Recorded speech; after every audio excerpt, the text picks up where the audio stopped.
Hello and welcome back to the Sell Like You podcast with me, Harriet Meller. And today I am joined, and I'm going to use the exact description I usually describe, a guy called Guy Newman. Welcome, Guy. How are you? I'm good, Harriet. How are you?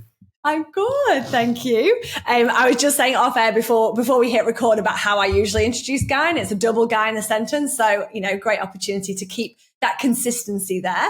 Now, Guy, you and we met at the conference in Darwin, at the Belonging Business Conference last year, and your keynote stood out to me. And as I mentioned before, I've referenced you many times since last year, and I've been really excited to get you scheduled and in on the podcast. So let's dive in and see why others should be as excited as I am to have you here and have you in their ears. Oh, and thank you. Thank you for having me. No, I'm loving this. Oh, good. You're very welcome. So your keynote, obviously, like I've said, I've shared with you off air, it really resonated with me. It's something that I really believe in, and it's focused on, on habits and building things in that's going to support you in succeeding in whatever that may be. Do you want to share with us a little bit about what it is that you do and kind of where this has come from, just to give a little bit of context? Oh, okay. A long and winding journey. I speak and train. I'm a corporate trainer and a keynote speaker. And by the way, I'm going to pay the compliment back. I loved your keynote when we were at that conference. And I've always had a fear of selling. And since then, I've been listening to your podcast. And I think you might have changed my mindset. So thank you. Ooh, awesome. We can get into that part later. So my background, I've been a trainer for a very long time, but actually started out in a circus. You've heard of Cirque du Soleil?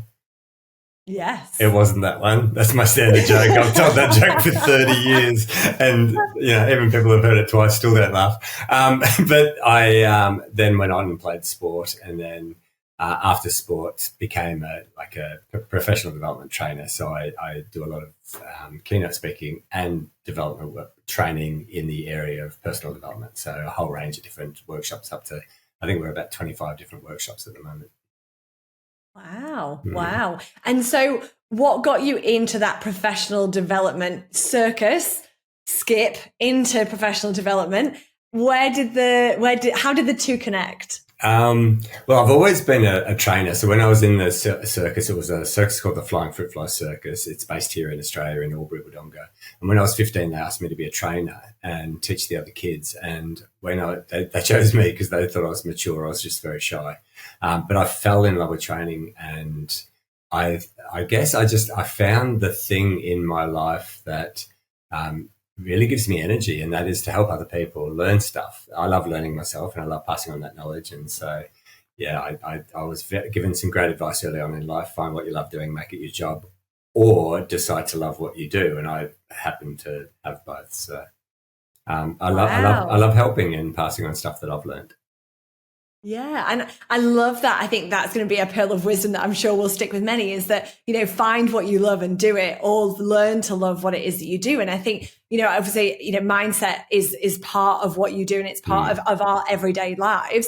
And, I always like the saying of like, you whatever you believe you can. If you believe you can't, you can't. Yeah. And, again, it dives into, if you enjoy what it is that you do, you can turn that on or turn that off. Yes. And just by simply breathing or believing or changing, and although that might sound fluffy to many that maybe haven't actually applied that and tried that, but I really like that you share that, because that is definitely, you get to choose what your life looks like, but also how you perceive the environments and the scenarios that you're in. Yeah, I love how you described it fluffy, because I've had that term thrown at me a lot over the years. That it sounds very fluffy, but it's based on science. It's based on the way your brain works. If you believe that you can do something, your brain will help you achieve it. If you believe that you can't, your brain will put hurdles and roadblocks to make sure that you're correct, because we don't like to be wrong, but neither does our subconscious mind like to be wrong. So if you say you can't do it, your brain will find a way to make sure you can't do it.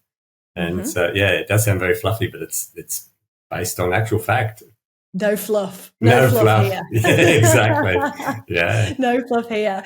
And so throughout your career, and obviously again, for anyone that hasn't, seen what Guy talks about, I highly recommend going to check it out, because again, I feel like I know so much more about your journey. And, you talk about your Olympic journey and about your polo and about kind of getting through that. And one of the things you said at the beginning of your keynote was around habits. And I remember you asked the question of, is it easy to break a habit? And I was like, no, if I've built a habit, it's not easy. Yeah. And then you said, yeah, it absolutely is. You just stop doing it for one day. And I was like, oh, it is. Yeah. And, for me, I understand the building of a habit, and I am really conscious about what I should be building as habits.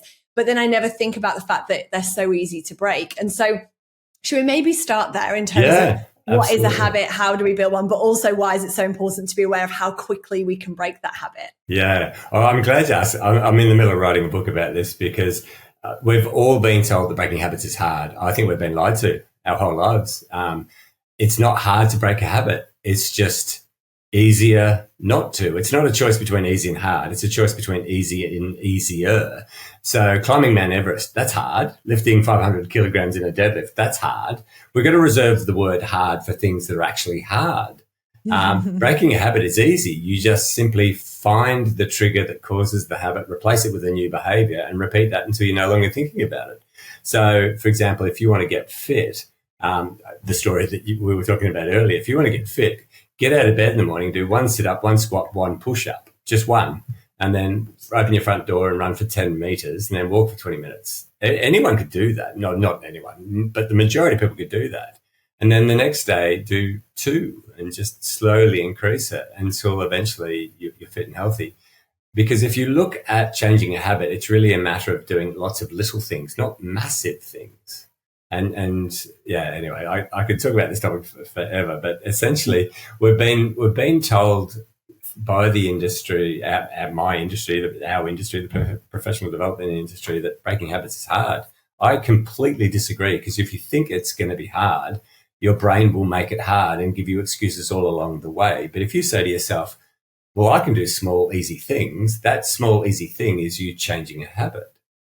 So you just choose what you're going to do and start to do it. And like, for example, I read years ago that lemon water in the morning is healthy for you.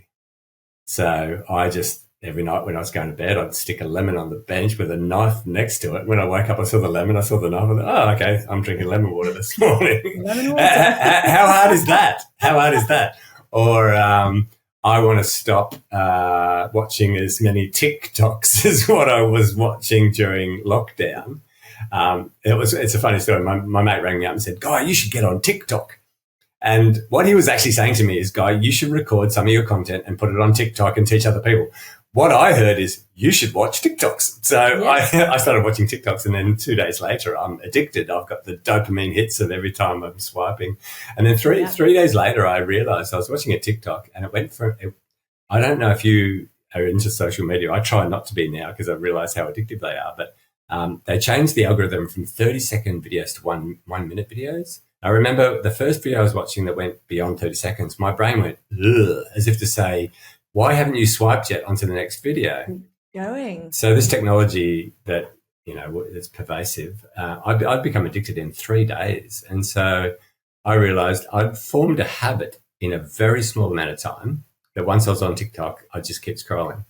So I decided on that day, okay, well, if I'm addicted, that's a habit. I'll just change the habit. And so I just deleted TikTok for a few weeks. That wasn't hard. Pressing delete wasn't hard. No. Who's going to tell me that was hard to break that habit? I just deleted it. I've got it on my phone now because I use it. I've cultivated it so that it only shows me great stuff, and I determine when I'm going to watch it. So I broke that bad habit. Yeah, exactly. And I think that's a really interesting point. And I always remember going back to we were in a bar looking outside, and there was a guy stood waiting. And somebody said to me, "What's weird about the guy stood waiting?" And I was like, "I don't know, nothing. I don't think anything. He's probably just waiting for a taxi." And he goes, "He's not on his phone." Yeah. And I was like, "Oh yeah," because what happens is we stop a conversation. We're waiting for more than a couple of seconds. Out comes the phone, and up we scroll, and automatically our finger goes back to the app, and in we go. And I think that's really, now I'm not on TikTok. I don't have the TikTok app for that very reason. Someone will send me something, I'll download it, I'll watch a couple of things, and I delete it again. Because Instagram I use for business, but I have a 15-minute limit on Instagram. So I have a timer on my app, and then the app closes. So I can override that, but that's a conscious decision I have to make to decide to open up the app for longer than the 15 minutes. So again, I think it's an interesting perspective as to where you put certain things. And obviously, you know, this is in our everyday life. And I definitely, you know, want to take us into a conversation about, you know, business and more specifically selling. But again, from your life, what you mentioned there before about having a lemon and the knife, is that it becomes very difficult to not make your lemon water because you have to move the lemon and the knife and the board and then get your things out. That's not the lemon water. And I've watched a lot of, you know, Brendan Burchard, and he talks about, you know, building habits and building processes. And he says, I'm on autopilot in my morning, but he said, everything's set up that once I've drunk my water and had my tablets, my treadmill's there, the book's there, my journal's there. It's this. So he said, I don't even think about, do I want to get on the treadmill next? The next thing in my process is the treadmill. So I think, again, it's about building in so that you're on a journey without actually really having to think about it. And it's harder to not do it than it is to do it, if I'm still allowed to use the word hard. Yeah, no. Well, if you're going to use black and white comparisons, easy, hard. Yes, absolutely you can. But I don't like using black and white for anything because when we say something is hard, our brain, like I said before, will make it hard for us. But for example, can I ask you a question about that 15-minute limit on Instagram? Did you make the decision to limit yourself? Yes. How hard was that decision? Not difficult. Not hard. It was easy, and decision helped you break a habit or form a new habit. And so if you want to change, just make a decision. And I don't know anyone who has difficulty making a decision. Am I going to eat this or that? That's a decision. They're easy. It's just you use your brain. You go, that one's better for me. I'm going to do that. By allowing ourselves to believe that things are hard, it gives us an excuse. Yeah. Now, I get this a lot about sales, outbound, calling people is hard. Getting hold of people is hard. Getting phone numbers is hard. You know, and again, and so for me, and this is why I think, you know, I totally resonated because I was probably just fanning at that moment of like, yes, things aren't that difficult and we can absolutely, you know, make a change. But when we're looking at that, obviously that's a barrier. And like you said, as soon as we say, I can't, we can't. Yeah, if we say we can, we can. Yeah. And so when it comes to building a habit, you know, again, I've got a real mix of clients and most of the listeners are leaders, sales managers, CEOs, salespeople.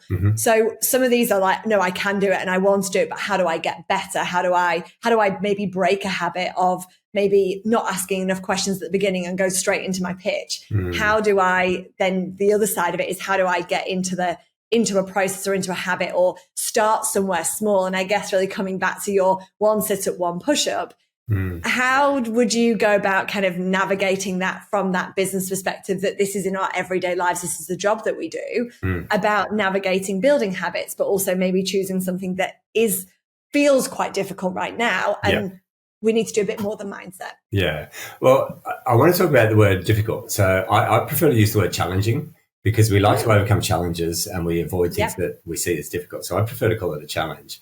And so I'll tell you about mine. I found selling challenging because I'm the product. I do not like talking about myself to other people as if I'm selling myself. So, and I remember listening to you speak up in Darwin at the conference, and you were talking about the mindset, and I had quite a big shift around that. And I try to refuse the word, to use the word hard, and I told myself that it's uncomfortable to sell me.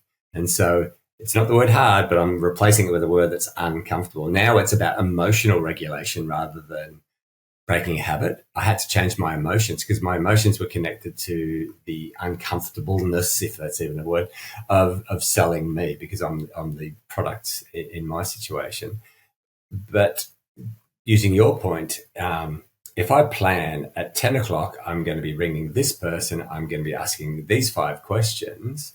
When I get there, I'm focusing on the process, not focusing on how I feel. And so for me, it's about preparation. It's about planning. So if I want to attempt something that in the past I've found challenging because I've got this negative belief around it or whatever, I plan the steps. So I break it down into the minutiae. I say, okay, at 10 o'clock, I'm calling this person. These are the 5 questions I'm going to ask them, or whatever it is, or these are the steps I'm going to take. So I break everything down into the minutiae, because one of the things we teach in the time management course is that we procrastinate when things are big in our mind, because our brain says that requires too much energy or too much effort. We also procrastinate if we say to ourselves things are going to be hard. But if we break things down into the tiny little steps, then it becomes easy.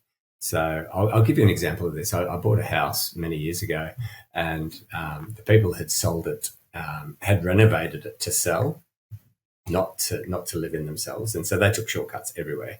And I had a deck on the front of my house, a wooden deck that was rotting in the middle of winter, 6 months after owning it, because they put new wood on top of old wood and the old wood was rotting. So I went inside the house and I wrote on a piece of paper, okay, build a deck. Every time I looked at that, it started to stress me, because I'm useless. I can't do anything with my hands. I can't build anything. And so I remember looking at it for about 3 or 4 days, and every time I looked at it, my brain was saying, oh, that's difficult, or that's going to be challenging because you don't know how to do it. But the minute I took it off the wall and wrote down all of the steps required to build a deck, the first one was watch YouTube, learn how to build a deck. Second one was to call a mate, ask him to come and help me, measure it up. So every small little step that I wrote down, when I focused on those steps, I'm now no longer focusing on the emotions, the difficulty, or whatever. And then 6 weeks later, there was a deck at the front of the house. I built it. People have stood on it, and nobody's died yet. Yet. Can we just clarify? You just said yet, yeah? Yet. I walk past it frequently. I don't live there anymore, and it's still standing. Still standing. Yeah. I was going to say, you always go in the back entrance, don't That's you? That's it. I pole vault over the deck. Yeah, exactly. Yeah. It's and I really love, that example, and again, I bring it back into that sales world and having these conversations again. Definitely, our mindset there will tell us what it is that's stopping us. Yeah. But then again, that task list, and I find we use a system called Asana, which is this project management tool, and it's incredible. And one of the things I love about it is that you create a task, and straight away underneath it's got subtask titles. Yeah. And so it's almost saying, are you sure this is small enough? Yes. Or are you sure you don't need subtasks, because you're never going to get that one big thing done? And I always find that now, when I think about planning for a podcast, it's not planning for a podcast. It's planning the title. That's number 1. And then it's planning the 3 dot points. That's number 2. And then it's writing the show notes. If I just said, produce podcast, it just would never get done, because it feels too big. And I don't even know what I'm going to talk about, let alone what my bullet points are, let alone what the show notes will be, let alone what date it's going to be ready. And so again, I think that's a really good example to break down for being able to actually achieve something above what you believe could be achieved before. Yeah. And so when we talk there about mindset and about, changing that goal, is there anything else that is important to be mindful of? And when we are setting those goals, let's say for the week or for the month, that maybe will challenge us from having something either too small or going that other side of being too big? Are there any kind of guardrails or parameters or tips around that goal setting within certain, parameters as to when should we push ourselves, and when should we say, one call is just fine? Mm-hmm. I used to really push myself. I was a very goal-driven person, and I would always overload my to-do list, overload my calendar, overload, because I have got this belief that I can achieve anything I put my mind to or my effort behind. I learned very early in life that behind all great success is a belief that you can get there. That's what I can't even remember who told me, but it's been resonating in my head forever. If you believe you can get there, you'll find a way to get there. And so I used to overload myself, and then I'd get disappointed on the days where I didn't achieve as much as what I'd achieved on a more productive day. And so what I see, I now I call it riding the wave. I'm very conscious of my physical well-being and my energy states now, more so than what I was when I was younger. I guess being a little bit older now, I have to manage my energy. So at 54, I have days where I'm more productive than I've ever been in my entire life. And yet I have other days where I just know the energy's not there. And so this is me personally. I've met many people who have got different sort of energy levels, more consistent levels, but mine comes in ebbs and flows, in waves. And so I'm very kind to myself on the days where I know that I'm not in a productive energy, and I'm very, I'm like a little motivational, voice behind me, pushing me on the days where I know I've got energy.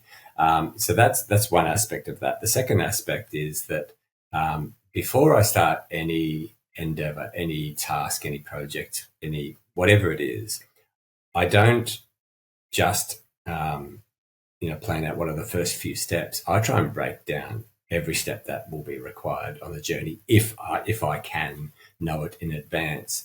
The reason why I do that is because if I, let's say, put aside an hour and a half or 2 hours to do something in the morning, and I get into that flow state and I'm churning through it, if I know all of the steps that are required to do the whole thing, and I get to that 2 hours and I'm still in flow, I'll just look at the next thing that's on my schedule and go, no, that one can actually wait. I'll push it down and I'll keep going. But if I'm not in flow, my brain knows that the next time I come back to that task, it knows all of the steps that are going to be required. So that's a long-winded answer, but I try to plan everything down to the minutiae before I start, because then I know exactly what's required of me throughout the whole project. Okay, interesting. And again, it's a good example of learning how you work. And one of the things I remember from your session as well was around the times that we are effective and the times that we are, best to be taking on and tackling certain activities versus doing some admin or maybe reading a book. And it's something that I've been always really mindful of for myself, because I know I'm an early bird. I'd love to get things done early. If I can be on my laptop at 5:30 a.m., I will have the whole day done by, before 12. And whereas if I don't start till 10, by 6 p.m., I probably still feel like I've got lots to do. So again, it's just about working out what works for you and I guess really finding a process that works, pushing yourself where you have to, because again, sometimes we just have to, but also being kind when we don't have to, and finding that process. But the people that say that I'm not a big planner, and I this certainly comes up in my conversations, and they share that they are not a big planner, that they don't like to plan everything out to the minute. How does that compare? Because obviously we're not saying plan everything out to the minute, we're saying break things down. Yeah. But if that piece for them is not working, or it's not something that they feel they're going to be able to achieve, do you have any other recommendations, or have you come across this in your line of work? A lot. But saying that you're not a planner is just a belief. It's I believe I'm not a planner, so therefore you're going to do everything in your power. You're going to do everything in your power to prove that correct. And I will not now plan.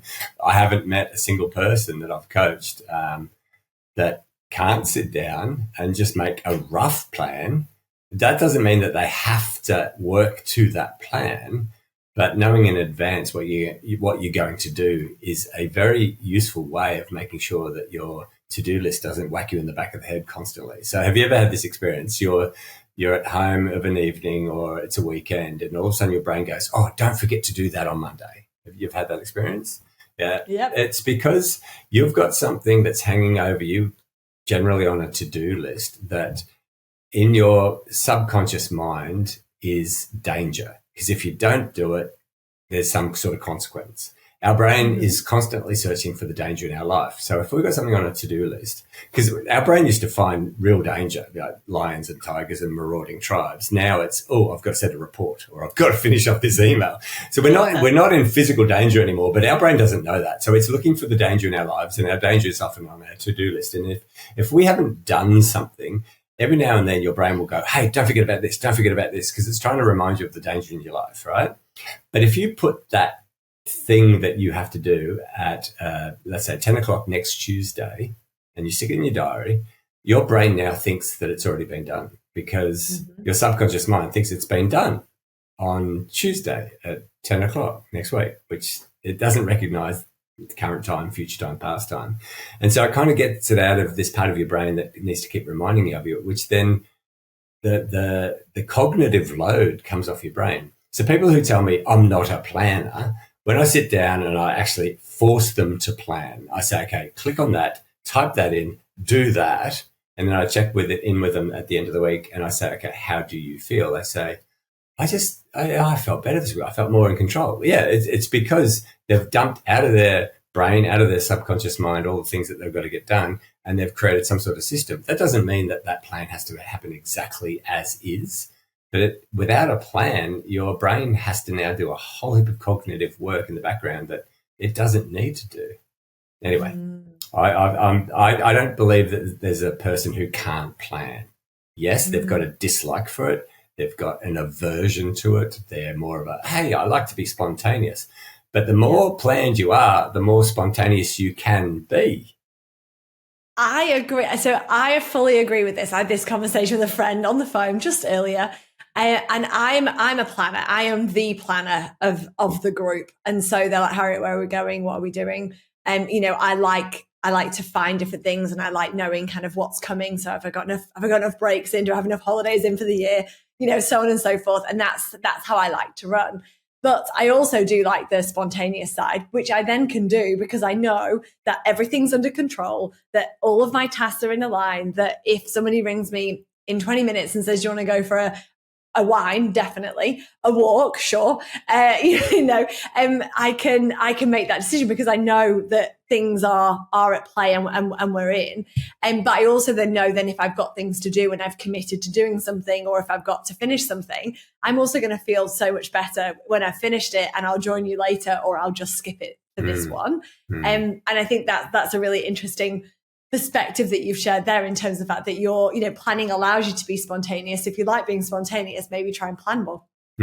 Yeah. I haven't seen too many people who don't. I see a correlation between people who don't plan and anxiety in my clients. It's one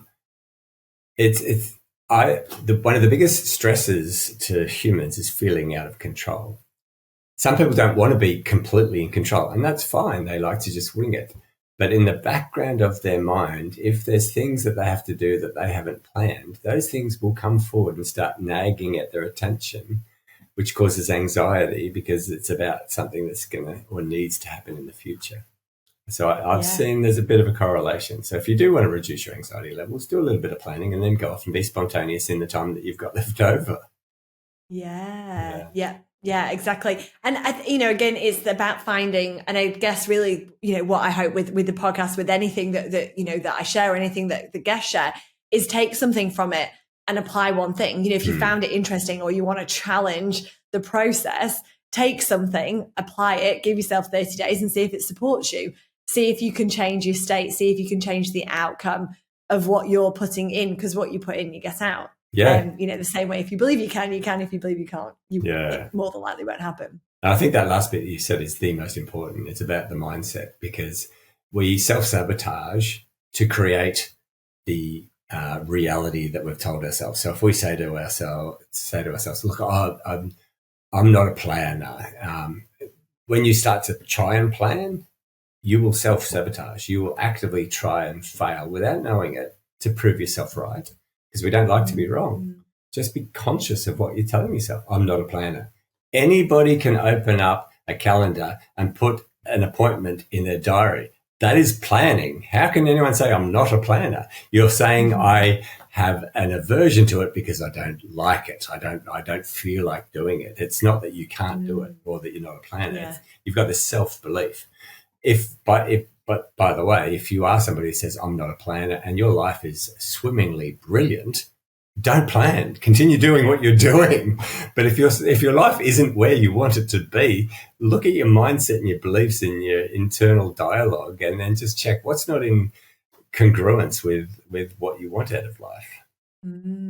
Yeah, and then do something about it. That's it. Take that small step. Make a decision and do it. I'm now somebody who drinks lemon water in the morning, or I'm somebody who wakes up and does one sit-up. Do you still drink lemon water, guys? Every day. It's I've got rituals every morning that that I now, they're habits. I don't think about them. They're subconscious. I wake up, Yeah. I give Michelle a big hug to raise our oxytocin levels. We make our bed, we do breath work, we drink lemon water. Yeah, I've got routines every day because I, like you are, am a morning person. We get up at 5 and we're out walking before the sun comes up, and we see the sun rise over the most beautiful city in the world. And then, so I'm a bit biased here in Sydney.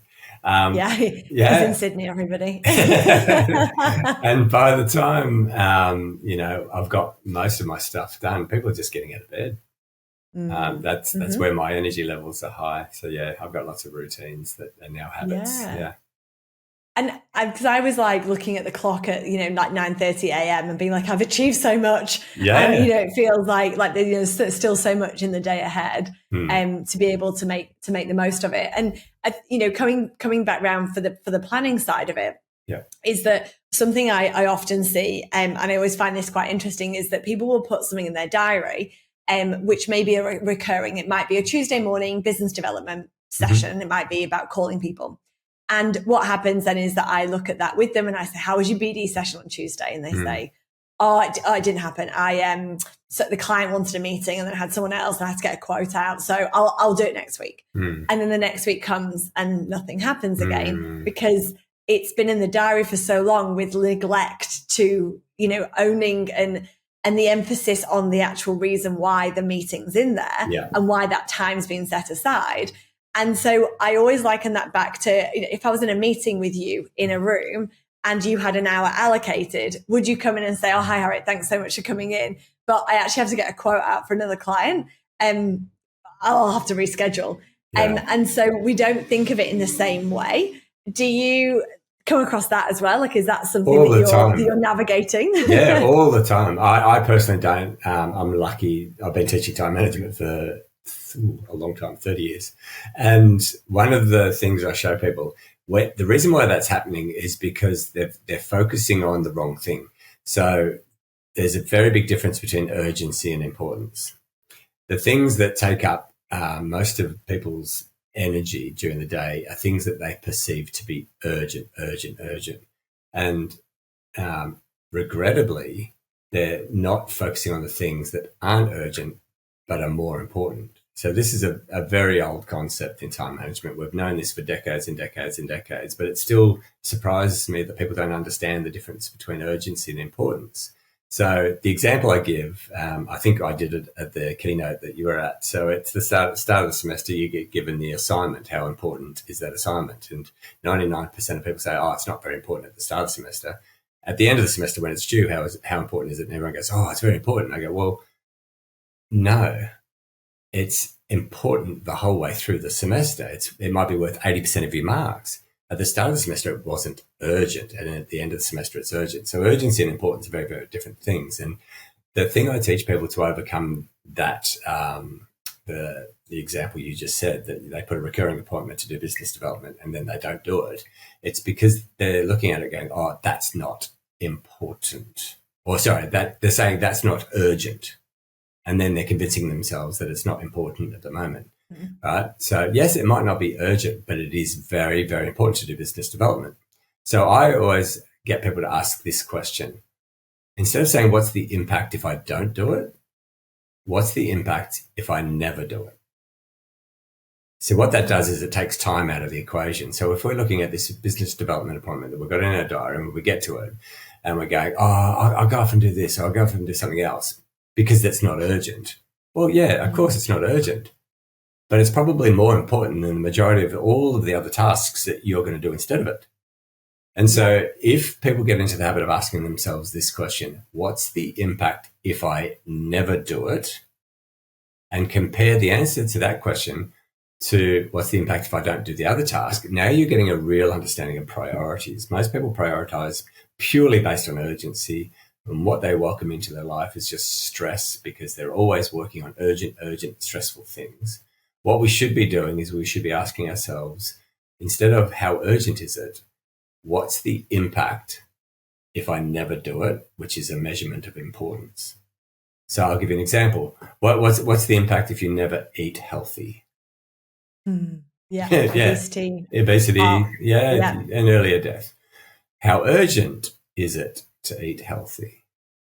Well, it's not. You could eat Tim Tams for 3 months. You won't feel great, but you're not going to die. Maybe you will. I don't know. How quickly can you get diabetes? Yeah. But, so people are focusing on the wrong thing. They're focusing on urgency. We should be focusing on impact and asking ourselves what here has the highest impact, and then take time out of the equation. What's the impact if I never do it? And that's really going to get people's mindset to shift. And so when you get to that Tuesday appointment in your diary that says business development, you ask yourself, what's the impact if I never do business development? Well, my business will never grow. I won't get new clients. I won't be able to achieve the targets I've set myself for myself. So start to think about the long-term impact of never doing those tasks, and you'll start to prioritize them. Yes, prioritize them differently. Yes. And I really like that example because, again, like you said, it's I'd actually forgotten about that part. So thank you for highlighting and my learning again, through that importance and urgency, because when I look at that timing and when that timing's not being met, we look at the importance of that. And I always come back to then, the importance of business development ongoing, even when you are slammed, in inverted commas. It's always about chipping away, because when you don't do it, it impacts you in 3, 4, 5 months. So you won't see the impact tomorrow of not doing the phone calls today or the outreach today, but you will see it later on down the line. And then it will become, like you said, then around the urgency factor will then be heightened, but then it's not too late, but you're going to then struggle. And then you're going to have to then really put the emphasis on the effort when maybe you don't really have the time to do that, or you're not in a state of flow and therefore you're having to force it at the same time. Yeah. And people often lie to themselves. They say, oh, I work better under pressure. You don't work better under pressure. It's the pressure that's making you work. Up until that point, you weren't doing it. How do you compare doing it with not doing it? Go, oh, I work better when I'm doing it. You're not working better. You're actually working, and it's the pressure that's making you work. And it's also the pressure that's making you work less effective, because nobody functions at their peak under immense pressure. Yeah. So we've got to get out of our mindset that we work better under pressure. It's a fallacy. It's the pressure that's making you work. It's the pressure that's getting you to act, because you're focusing on the consequences of not doing it. But all the research shows that when we're under pressure, we lose executive functioning. We lose a lot of our neural capabilities, because the pressure is putting us into a heightened fight or flight state. We'd rather be in the zone, in flow, in deep work. And you get there not through last minute rushing, doing the essay the night before it's due and doing an all-nighter. Yeah, we've got to get out of this habit of thinking we work better under pressure. Through there, yeah, great. Some great tips, and I think there's lots around that mindset around preparing and scheduling and ensuring that the things that are going to move the needle and going to help you propel forward are there. And again, it's about finding the right techniques, and I guess really the right focus areas as well. Is there anything that supported you from I always like to, give some extra resources, but from a tools perspective, podcast people, from that mindset side of things, for people that maybe haven't delved into this so far, or building habits or building goals, is there anything where you would say, go and listen to this person or go and watch that if they want to find out a little bit more? Oh, well, I think the first podcast that you should listen to is Harriet Meller's podcast. It's very engaging. if they'd like to listen to my podcast, Captain and the Clown. So my partner Michelle, she was an airline captain, and we talk about life and leadership and all the stuff that I teach in these courses. But there's so many podcasts to choose from these days. It's hard to actually recommend the top ones. I've always loved Tim Ferriss, because he always has amazing people on. All I do is devour books and podcasts, and right now I can't think about all the podcasts. But just go down the rabbit hole of whatever topic it is. So if it's productivity, if it's sales, if it's motivation, just everyone's got access to Google. Just type in best podcast on whatever topic that they want to learn, and just start going down the rabbit hole. And then once you start to learn, you just don't want to stop. That's been my life's journey since I was about 14. I started to read books, and I don't want to go a day without learning something. No. And I found that very interesting because I think the learning side, I was not very academic. I don't know, am I allowed to say it wasn't very? Yeah, because that's true. I was going to say, I didn't put myself in that mindset that I'm not academic. I wasn't I didn't particularly enjoy school. I didn't want to write about it. This was my theory. So I didn't go to university. And when I said to mum and dad, I'm not going to university, and I was like, I just don't want to write about it. I want to go and do it. And so off I went into the big wide world. And it was the best thing I ever did. But I find now I'm constantly, all I want to do is learn. And I feel like as soon as I got out of that strict, environment of having to learn in a very specific way, I then come out and I have, podcasts. As soon as I get in the car, the podcast is on, 17 minutes into whatever podcast it is that I'm listening to. Next to my bed, I'm reading Coffees for Closers. And, and then my mum will come in and be like, what are you reading today? And I'll be reading, Succession or something like that. And she'll be like, is it, do you find that interesting? I'm like, yep. Yeah. I go on holiday with those books. I got holidays with those books and a highlighter. If you ever find my bag, it's got the highlighter and the book in. Good. And I think, there's so much to be said for that because I find it fascinating to learn about other people. And you learn so much more about things that you didn't even know existed or maybe played a part. And, if you can learn it and share it with somebody else or apply it into your day and it helps you or impacts you, then we're all growing in every way possible. Yeah. And I think, podcast is one of my favorite ways to consume. And I've really enjoyed building this channel up. We've just published our 50th episode. I saw that. So that was exciting. I got my notification yesterday. So that was very exciting. Yeah. To see that come through. But yeah, I love the learning concept and I'm fully on the same page as you with that. I'd rather talk to somebody who reads books and devours podcasts than somebody who just wants to talk about people.